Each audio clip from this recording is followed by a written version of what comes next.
नमस्कार। आप देख रहे हैं अपना चैनल न्यूज सच तक और मैं हूं सोनेलाल। हनी ट्रैप बहुत लोगों ने नाम सुना होगा और कई लोगों ने नाम नहीं भी सुना होगा और कई लोगों ने नाम सुना होगा तो इसके बारे में जानते नहीं होंगे। हनी ट्रैप वास्तव में ऐसा होता है, उसकी अगर परिभाषा को देखा जाए तो कैम्ब्रिज की डिक्शनरी कहती है कि हनी ट्रैप के द्वारा आप उससे सम्मोहन में आ सकते हैं, उससे आपको लुभाया भी जा सकता है और अधिकांश क्षेत्रों में जासूसी के लिए इसका प्रयोग किया जाता है। अब हनी ट्रैप के तरीके क्या हैं? आजकल बहुत कॉमन हो गया है फेसबुक पर। फेसबुक आप खोलते हैं तो आपके पास एक बहुत सुंदर महिला, देखने में सुंदर, युवा, नाक नक्श अच्छे, गोरी चिट्टी दिखाई देती है और उसमें नेहा नाम भी हो सकता है, शालिनी नाम भी हो सकता है, कोई भी नाम हो सकते हैं, उसमें नाम में कुछ नहीं रखा है। लेकिन एक बात मैंने जो फेसबुक पे देखी है, वो अधिकांश ऐसे नाम होते हैं जिनके सरनेम आमतौर पर दिल्ली, हरियाणा, जम्मू कश्मीर ऐसे क्षेत्रों में मिलते हैं। शर्मा जिसमें एक कॉमन नाम है और ये इसलिए करते हैं, वहाँ के नाम के सरनेम का प्रयोग इसलिए किया जाता है क्योंकि यदि आप उसमें फंस जाते हैं, पहले तो वो आपके सामने आएगा, उसका बढ़िया सा फोटो आएगा, उसकी जो डीपी लगी होगी बहुत ही मनमोहक होगी और आपके पास फ्रेंड रिक्वेस्ट आएगी और आप फ्रेंड रिक्वेस्ट को जो एक्सेप्ट कर लेते हैं, उसके बाद फिर आपके पास टेक्स्ट से बातचीत होती है। आप लिखते हैं, वो लिखती है। वो एक्चुअली लिखती नहीं होता है, वो कोई लिख रहा होता है। वो पाकिस्तान में बैठा भी हो सकता है या भारत में भी आईएसआई का एजेंट हो सकता है, वो भी लिख रहा होगा।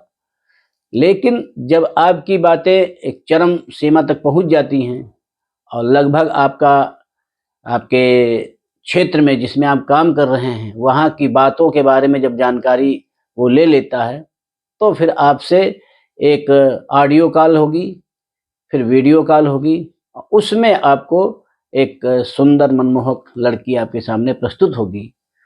कभी कभी लड़की शुरू से ही आपके उसमें टेक्स्ट में भी आपके साथ रहती है और नहीं तो कभी कोई बाद में जुड़ती है। जब आपसे बातचीत होने लगती है तो फिर जॉब के बारे में होता है, आप जिस जॉब में हैं। आमतौर पे ऐसे लोग जो रक्षा संस्थानों से जुड़े हुए हैं, या तो हमारे वायु सैनिक भी हो सकते हैं, वो हमारे जल सैनिक भी हो सकते हैं, वो हमारे थल सैनिक भी हो सकते हैं, वो हमारे अर्ध सैनिक भी हो सकते हैं, और या फिर जो रक्षा संस्थान हैं जहाँ पर ऑर्डिनेंस वगैरह है, ऑर्डिनेंस के जो स्टोर्स हैं, डिपोज हैं वहाँ पर, या फिर जो अनुसंधान के क्षेत्र हैं, डीआरडीओ वगैरह हैं, या आपका जो रक्षा सामानों को बनाने वाली फैक्ट्रीज हैं, वहाँ पर जब आप काम करना हुआ बताते हैं तो वो भी लड़की भी बताती है कि हम भी इसी क्षेत्र में हैं और अमुक जगह पे रहते हैं। वो भारत में किसी जगह का नाम बता देती है। फिर आपकी बातचीत चालू हो जाती है, ऑडियो वीडियो, और फिर कभी कभी दोनों का मुलाकात का भी प्रोग्राम बन जाता है। और मुलाकात बनने के बाद में फिर आपकी अंतरंगता बढ़ती जाती है, फिर आपसे तमाम चीज़ें वो ग्रहण कर लेती है। कभी कभी क्या होता है कि बातों में आप नहीं आते हैं अगर उसकी, तो वो क्या करती है कि आपको कुछ प्रलोभन देगी। अब किसी प्रकार का भी, पैसे का भी हो सकता है और भी प्रलोभन हो सकते हैं। वो प्रलोभन दे करके आपका विश्वास जीतती है और आपके पास जो भी खबरें हैं, आप जिस क्षेत्र में काम कर रहे हैं, उन चीज़ों को आपसे उगलवा लेती है और फिर आप जब उसके चंगुल में फंस जाते हैं तो उसके पास ब्लैकमेल करने का बहुत बढ़िया साधन हो जाता है और आप दिन ब दिन उसके चंगुल में फंस के ब्लैकमेल होते रहते हैं। अभी एक हाल का ही वाकया हुआ है कानपुर में। डीआरडीओ में एक अफसर है और वो पकड़ा गया है, जिसकी एक नेहा शर्मा नाम की लड़की से बताते हैं बातचीत होती थी। वो एटीएस ने पकड़ा है तो वे खुलासा हुआ उसमें। एटीएस को जो कुमार विकास नाम के अधिकारी हैं पकड़े गए हैं, उन्होंने नेहा शर्मा का नाम बताया है और उससे जो बातचीतें हुई हैं उनके बारे में बताया है, कैसे उसे संपर्क हुआ है, वो सब उन्होंने डिटेल में बताया है। अब एक बहुत बड़ा प्रश्न ये उठता है कि जब इतने अधिकारी लोग उसमें फंस जाते हैं तो इसमें हमको बहुत सतर्क रहने की आवश्यकता है। आमतौर पे जो फेसबुक हम प्रयोग करते हैं, फेसबुक में किसी जो आपके पास रिक्वेस्ट आती है उसको आप देख लीजिए कि उसके फ्रेंड सर्किल में क्या है और उसकी एक्टिविटीज़ क्या हैं। आमतौर पर ऐसी जो डीपी मिलती हैं, ऐसी आईडी मिलती हैं फेसबुक में, उनमें उनके 1-2 चित्र तो पड़े होते हैं, लेकिन उनकी एक्टिविटीज़ उन्होंने क्या किया है अभी तक 3 साल 4 साल में डीपी बना करके, वो उसमें कोई ज़िक्र नहीं होता है और न तो किसी हद करेस्पॉन्डेंस होता है। तो ऐसे आपके पास भेजते हैं, आप फ़ोटो देखते हैं, बहुत मोहक लगती है, आप क्या करते हैं उसको एक्सेप्ट कर लेते हैं, फिर आपके साथ सिलसिला शुरू हो जाता है बातचीत का, व्यक्तिगत रूप पे शुरू होता है, फिर फ़ोन से आदान-प्रदान होता है। तो जो 5-6 वर्ष पहले की बात है, एक मेरे पास भी ऐसे ही एक फ्रेंड रिक्वेस्ट आई थी, जिज्ञासावश मैंने उसको एक्सेप्ट कर लिया और उसके बाद में 1-2 दिन तक तो शांत रहा और उसके बाद में उसमें क्या हो गया कि पाकिस्तान से संबंधित खबरें आने लगी, तो हमको फिर उसको अनफ्रेंड करना पड़ा और उसको ब्लॉक करना पड़ा। तो ऐसे अगर आपसे कभी गलती हो जाती है तो उसको समय रहते सुधारा जा सकता है और यही एक उपाय है आपके सामने उनसे बचने का। एटीएस ने पकड़ा हुआ है, जांच कर रही है, तो उसमें देखते हैं किसके और कोई अफ़सर भी इन्वॉल्व हैं, दूसरे अफ़सर भी इन्वॉल्व हैं।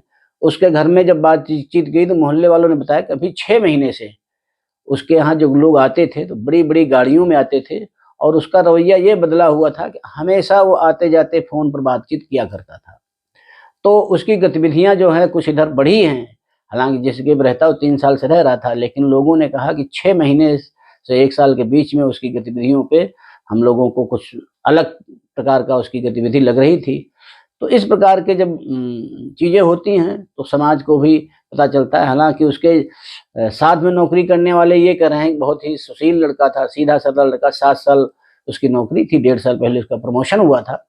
तो उनके साथियों का कहना है कि हम लोग ऐसा नहीं अनुमान कर सकते थे कि इतना सीधा-साधा, इतना मृदुभाषी, ज़्यादा किसी से बातचीत नहीं करने वाला व्यक्ति ऐसे आईएसआई के चक्कर में फँस सकता है। तो और यही नहीं, इसके पहले भी एक 2023 में भी मामला आया था। 5 मार्च 2023 में एटीएस ने जो डीआरडीओ है, defence research and development organisation, वहाँ से एक वैज्ञानिक जिनका नाम था प्रदीप कुरुलकर, वरिष्ठ वैज्ञानिक थे और उनको पुणे से गिरफ्तार किया था। तो उसमें भी उनको जो संपर्क देखे गए तो पाकिस्तानी खुफिया एजेंट थे, उसके साथ संपर्क थे और वो भी हनी ट्रैप का एक मामला बना था। तो ऐसे ही नवंबर 22 में भी दिल्ली पुलिस ने एक विदेश मंत्रालय के उसको ड्राइवर को गिरफ्तार किया था। वो भी अपने ऑफिस की सूचनाएं खुफिया विभाग की जो होती हैं वो दिया करता था, पाकिस्तानी एजेंट होते हैं उनको भी वो सूचनाएं दिया करता था। तो ये नया ट्रेंड नहीं है, पुराने समय में भी जाएं तो एक नूर इनाइल जो टीपू सुल्तान की वंशज थी और वो अंग्रेजों के साथ में भारत, बाद में कई पुस्तकों के बाद में वो पता लगा कि अंग्रेजों के लिए वो भारत के अपने साम्राज्य की जो उसका शासन था टीपू सुल्तान का, उस क्षेत्र की खुफिया सूचनाएं जो है उनको दिया करती थी। तो ये नया ट्रेंड नहीं है, ये चलता रहता है और पुराने समय में भी राजे महाराजे भी ये काम किया करते थे। वो सुंदर सुंदर लड़कियां रखते थे और दूसरी सेनाओं के सेनापतियों के पास भेजते थे, वहाँ से खुफिया सूचनाएं लिया करते थे। तो ये ट्रेंड पुराना है, लेकिन आज के परिप्रेक्ष्य में देखा जाए तो ये इसका ट्रेंड बहुत हाईटेक हो गया है। जरा से आप गलती करते हैं, एक बार आपने अगर उनके साथ में संपर्क कर भी लिया, उतने में ही वो आपको ब्लैकमेल करने लगते हैं। आपको कहते हैं कि आप अगर हम सूचनाएं नहीं दोगे तो आपके डिपार्टमेंट में हम बता देंगे, आपकी बदनामी होगी, आपकी नौकरी जाएगी, आप बर्बाद हो जाएंगे। तो इस प्रकार हमारी जो है जितने भी लोग सुरक्षा एजेंसियों से लगे हुए हैं, चाहे वो वर्दी में हो और बगैर वर्दी में हो, जिनका काम ऐसी जगहों पर है जहाँ पर गोला बारूद बनते हैं, हथियार बनते हैं, एम्यूनिशन के भंडार हैं और जो रिसर्च वगैरह होते हैं, ऐसी जगह पे जो लोग ड्यूटी कर रहे हैं उनको बहुत ही संभल के रहना है, क्योंकि उसमें एक गलती आपके साथ में पूरे देश को भी नुकसान पहुंचाती है।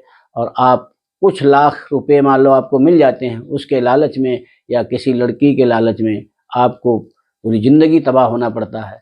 तो ये हमारी सलाह है कि जो लोग ऐसे क्षेत्रों में हों तो बहुत सोच समझ करके फ्रेंड रिक्वेस्ट आप किसी की भी लीजिए, और बातचीत करने में बहुत ज़्यादा ही सतर्क रहना है आजकल, क्योंकि ज़रा सी गलती आपको मतलब बहुत ही मुसीबत में डाल सकती है। तो आज के इस अंक में बस इतना ही। अगले फिर किसी दूसरे अंक में आपके साथ फिर हाजिर होंगे। तब तक आप मेरे चैनल को देखिए, लाइक करिए, शेयर करिए और सब्सक्राइब करिए। धन्यवाद।